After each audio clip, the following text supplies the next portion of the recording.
নমস্কাৰ, মই আয়ুষ। আজি হৈছে 12 মে সোমবাৰ। দিনটোৰ কেইটামান গুৰুত্বপূৰ্ণ খবৰ লৈ আহিছো। প্ৰথম খবৰটো যে শ্বহীদ মুৰলী নায়কৰ পৰিয়াললৈ 50 লাখ টকাৰ প্ৰদানৰ ঘোষণা অন্ধ্ৰপ্ৰদেশ চৰকাৰৰ। পৰৱৰ্তী খবৰটো যে যুদ্ধবিৰতিত আমেৰিকাৰ কোনো অৱদান নাই। ভাৰতৰ আক্ৰমণত বিধ্বস্ত হৈ আমেৰিকাৰ শৰণাপন্ন হৈছিল পাকিস্তান। ভাৰত চৰকাৰৰ শীৰ্ষ সূত্ৰত প্ৰকাশ, বিশ্বৰ নেতৃত্বক প্ৰথম দিনৰ পৰাই পৰিষ্কাৰ বাৰ্তা দিয়া হৈছিল ভাৰতৰ স্থিতি। পৰৱৰ্তী খবৰটো হৈছে পৰকীয়া প্ৰেমৰ বাবে মাতৃয়ে হত্যা কৰিছিল 10 বছৰীয়া পুত্ৰক। গুৱাহাটীত ট্ৰলি বেগত মৃতদেহ উদ্ধাৰ ৰহস্য ফাদিল। পৰৱৰ্তী খবৰটো হৈছে পাকিস্তানক পুনৰ আক্ৰমণৰ হুংকাৰ। ভাৰতীয় সেনাৰ যুদ্ধবিৰতি ভংগ কৰিলে আজি ৰাতিয়ে পাকিস্তানক দিয়া হ'ব প্ৰত্যুত্তৰ। সংবাদমেলত এই হুংকাৰ DGMৰ লেফটেনেণ্ট জেনেৰেল ৰাজীৱ ঘাইৰ। পৰৱৰ্তী খবৰটো হৈছে ব্ৰহ্মাস্ত্ৰৰ প্ৰহাৰত আঁঠু ল'লে পাকিস্তানে। ভাৰতৰ ব্ৰহ্মাস্ত্ৰ ব্ৰাহ্মসৰ প্ৰকোপত কঁপি উঠিল পাকিস্তানৰ বুকু।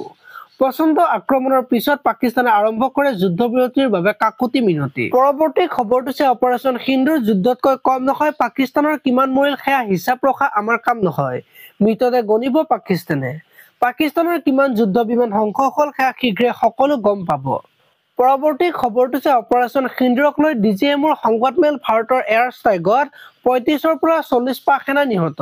পৰৱৰ্তী খবৰটো হৈছে ভাৰতে নিধন কৰিছে 100ৰো অধিক সন্ত্ৰাসবাদী। আমাৰ টাৰ্গেট আছিল সন্ত্ৰাসবাদীৰ ঘাটি আৰু পাকিস্তানৰ বিৰুদ্ধে ভাৰতৰ সামৰিক বাহিনীৰ চাঞ্চল্যকৰ তথ্য। পৰৱৰ্তী খবৰটো হৈছে সিপাৰৰ পৰা গুলী চলিলে ইপাৰৰ পৰা গোলা চলিব। অপাৰেচন সিন্দুৰ এতিয়াও শেষ হোৱা নাই।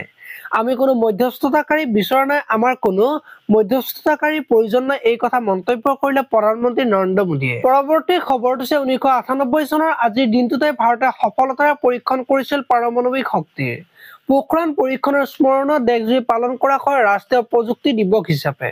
পৰৱৰ্তী খবৰটো হৈছে শেষ হোৱা নাই অপাৰেচন সিন্দুৰ। ভাৰতৰ সেনা বাহিনীক প্ৰধানমন্ত্ৰী মোদীয়ে দিলে ডাঙৰ নিৰ্দেশ। পৰৱৰ্তী খবৰটো হৈছে ভাৰত পাকিস্তানৰ যুদ্ধবিৰতিৰ পিছত পুনৰ এক ডাঙৰ ঘোষণা ডনাল্ড ট্ৰাম্পৰ কথাক লৈ জল্পনা কল্পনা। পৰৱৰ্তী খবৰটো হৈছে DGMৰ লেফটেনেণ্ট জেনেৰেল ৰাজীৱ ঘাইৰ সংবাদমেল। অসামৰিক বিমান চালককো ঢাল হিচাপে লৈছিল পাকিস্তান সেনাই।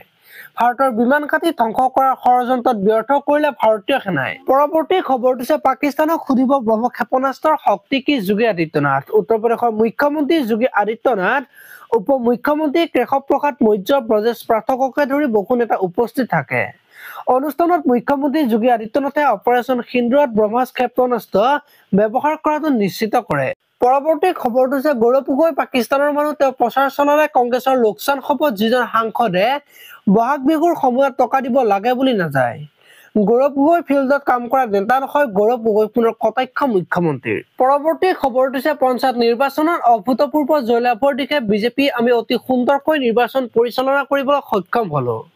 এই ফলাফলৰ বাবে ৰাইজক কৃতজ্ঞতা জনাইছো। সংগঠন পূৰ্ব উপ নিৰ্বাচনে আমাক মনোবল দিছিল। এই কথা মন্তব্য কৰিলে মুখ্যমন্ত্ৰী ডক্টৰ হিমন্ত বিশ্ব শৰ্মাই। আজিলৈ মানে আপোনালোকে যদি ভিডিঅ'টো চাই ভাল পালে তেতিয়াহ'লে লাইক কৰিব আৰু এনেকুৱা ধৰণৰ খবৰ সদায় পাই থাকিবলৈ চেনেলটো ছাবস্ক্ৰাইব কৰি বেল আইকনটো প্ৰেছ কৰি দিব। ধন্যবাদ।